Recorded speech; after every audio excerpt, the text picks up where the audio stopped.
Bonjour et bienvenue dans Actuel, au sommaire cette semaine. En France, le mouvement MeToo commence à se structurer dans les médias et la politique.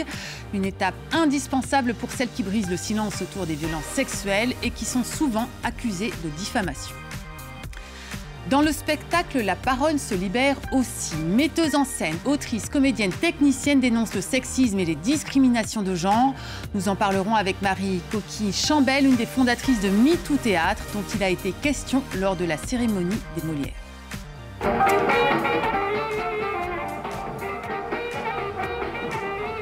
Et pour finir, hommage à une pionnière du jazz, la batteuse Viola Smith. Longtemps oubliée pour ne pas dire effacée de l'histoire de la musique, son nom réapparaît enfin 2 ans après sa mort. Mais pour commencer cette décision de justice aux États-Unis, l'actrice Amber Heard a été condamnée à verser 15 millions de dollars de dommages et intérêts à Johnny Depp pour diffamation. En 2018, elle s'était décrite comme une victime de violences conjugales dans une tribune publiée par le Washington Post. L'actrice s'est dite dévastée après ce procès ultra médiatisé, estimant que cela remettait en cause l'idée que la violence envers les femmes devait être prise au sérieux. L'accusation de diffamation est souvent brandie par les hommes accusés d'agression sexuelle. En France, les féministes dénoncent une stratégie visant à dissuader les victimes de parler et de porter plainte. Dans les médias et la politique en particulier, le point avec Etanadji. Assignées en diffamation ou poursuivies pour dénonciation calomnieuse, les victimes de violences sexuelles y sont désormais habituées. Depuis que la parole s'est libérée avec le mouvement MeToo, les plaintes des agresseurs présumés se sont multipliées en riposte, laissant craindre chez les féministes un retour de la loi du silence. Mais certaines victimes présumées, à l'image des 20 femmes qui ont témoigné publiquement contre Patrick Poivre d'Arvor, refusent de se taire malgré tout. Pour Catherine Lemagueresse, juriste et féministe engagée, c'est une nouvelle stratégie médiatique pour dissuader les plaignantes. Là, le but, il est évident, c'est de contraindre les femmes au silence, de leur faire tellement peur. Stratégie des représailles, hein. Si tu parles, tu vas le payer. Et c'est une stratégie qui est assez efficace. Un certain nombre de femmes ont été condamnées, notamment pour dénonciation calomnieuse, pour avoir dénoncé les agissements de l'agresseur. Petite lueur d'espoir dans ce déferlement de poursuites pour diffamation, la décision de la Cour de cassation le mois dernier. Les juges ont rejeté les pourvois de l'ancien ministre Pierre Joxe et du journaliste Éric Brion. Ce dernier avait lancé un procès en diffamation contre Sandra Muller, la femme à l'origine du hashtag Balance ton porc.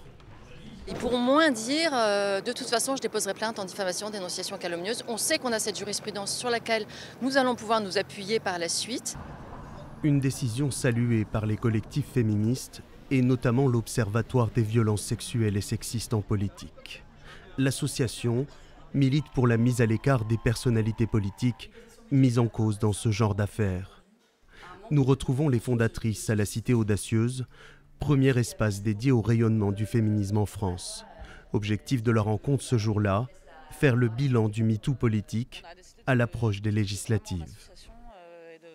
On a demandé aux partis politiques de s'engager à, en gros, ne pas travailler avec des hommes mis en cause pour violences sexistes et sexuelles. Seuls 4 nous ont répondu. La majorité et le gouvernement avaient dit faire de la cause des femmes la grande cause du quinquennat et de la lutte contre les violences faites aux femmes la grande cause du quinquennat. Ils ont refusé de s'engager sur cette question-là.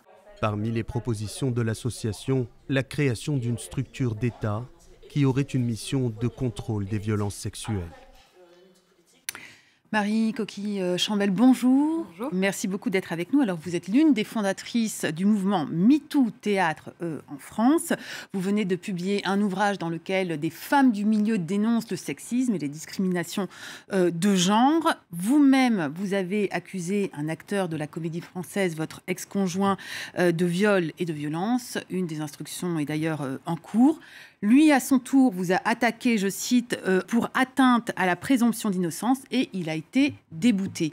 Qu'est-ce que vous tirez comme leçon de cette expérience ? Là, ça fait 2 ans que je suis dans les procédures judiciaires. Mon procès devait avoir lieu après mon jugement à moi et on voit bien que c'est des procédures en fait qui sont bâillons, qui sont faites pour faire peur parce que quand même, quand un huissier vient chez soi pour dire qu'on va être jugé avec une date déjà d'audience, alors que quand on porte plainte pour violence ou pour viol, ça met des années pour qu'on puisse avoir ne serait-ce qu'un rendez-vous avec la justice, parce qu'on ne sait même pas si on aura un procès, en fait. On ne sait pas si on aura une plainte classée sans suite, on ne sait pas si on aura un non-lieu, on ne sait pas tout ça.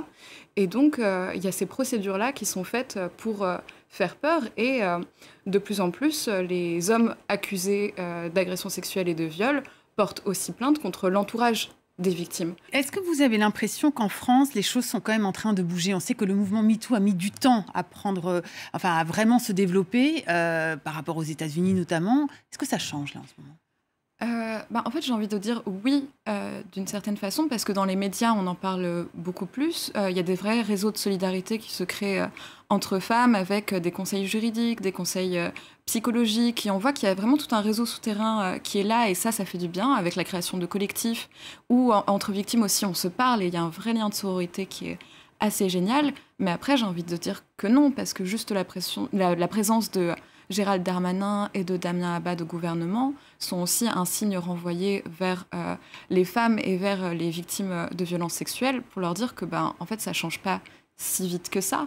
Et aussi on voit bien qu'entre 2019 et 2020, au début, avant 2019, on avait 1% des personnes accusées de viol qui étaient condamnées. C'est passé à 0,6% en 2020. Donc même les condamnations sont en chute libre. Et pourtant, on porte de plus en plus plainte. Donc il y a ça à revoir aussi, je pense. C'est pour ça que je suis un peu mitigée sur la question. Alors revenons au théâtre, votre milieu. Vous avez été invité par la plus prestigieuse cérémonie de remise de prix des Molières à intervenir pour parler justement des violences sexistes et sexuelles. Finalement, votre texte n'a pas plu, vous avez été censuré d'une certaine façon, vous n'avez pas pu le dire et vous avez du coup dit votre texte dehors. Néanmoins, cette question de MeToo Théâtre a été véritablement discutée. On a vu notamment l'actrice Isabelle Carré avec votre livre sur scène. Vous avez été soutenue par Adèle Haenel aussi, ou Alice Coffin, Céline Sciamma. Et c'est un thème dont on discute. Écoutez cet extrait. Mon avis personnel, c'est que c'est un problème sociétal beaucoup plus vaste que le théâtre, que c'est pas endémique au milieu théâtral. J'ai pas la sensation que le milieu théâtral soit sclérosé par quelque chose. Je pense que c'est un problème de la société en général, en fait. Et d'avancer dans cette direction, c'est nécessaire. Marie Coquille-Chambel, à quel point est-ce que le théâtre est prêt à faire face à ce problème des violences sexistes et sexuelles, à faire son introspection? Je pense que le milieu théâtral a pu commencer à le faire, notamment avec toutes les femmes qui ont commencé à parler et qui commencent véritablement à se structurer. Il y a le collectif MeToo Théâtre, évidemment, mais on parle de ces violences-là maintenant de façon assez libérée, je crois. C'est plutôt à des endroits de domination dans le milieu théâtral, c'est-à-dire les directions de théâtre, c'est-à-dire les directions d'école, où la question est un peu plus compliquée.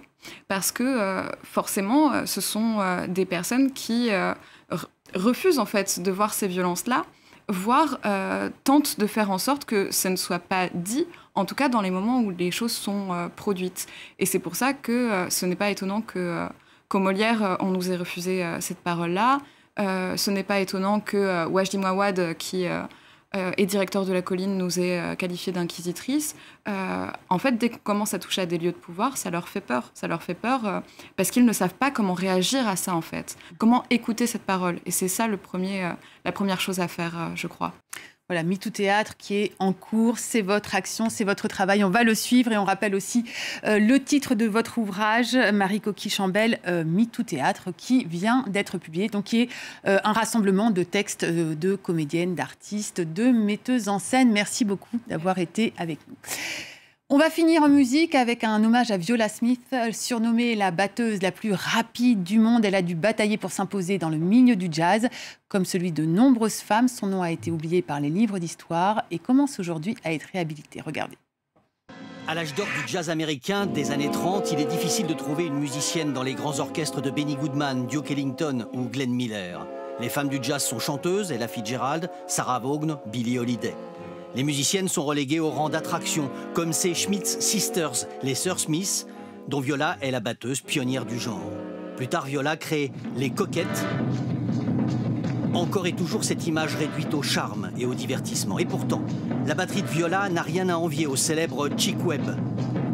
Et son jeu est au niveau de la star des baguettes, Jane Krupa. Viola fera d'ailleurs la une d'un grand magazine de musique en 1940.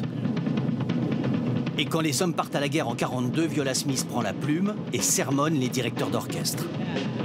Plutôt que de les remplacer par des hommes au talent peut-être médiocre, pourquoi ne pas laisser certaines des plus grandes musiciennes du pays prendre leur place? Pensez-y les garçons.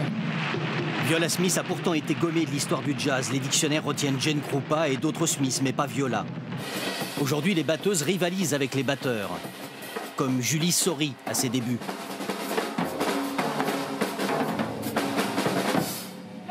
Et quand elle joue en formation féminine, comme avec sa complice Anne Passeo, c'est un jazz respecté, pas comme dans les années 30. Et les deux virtuoses savent ce qu'elles doivent à Viola Smith. Ça questionne et se dire pourquoi j'ai pas eu l'occasion de la connaître plus tôt. Surtout quand on sait qu'il y a eu des musiciennes et qu'elles ont été effacées de l'histoire. Enfin, c'est assez surprenant quand même. Viola, on va la célébrer parce que c'est grâce à elle, ces big bands féminins de l'époque, que tout ça a commencé finalement. C'est le socle du truc, c'est le démarrage. Viola Smith a toujours été cantonnée dans des groupes féminins. Elle n'a jamais rangé ses baguettes jusqu'à sa mort en 2020 à l'âge de 107 ans. Une batteuse battante qui n'avait rien à envier aux hommes.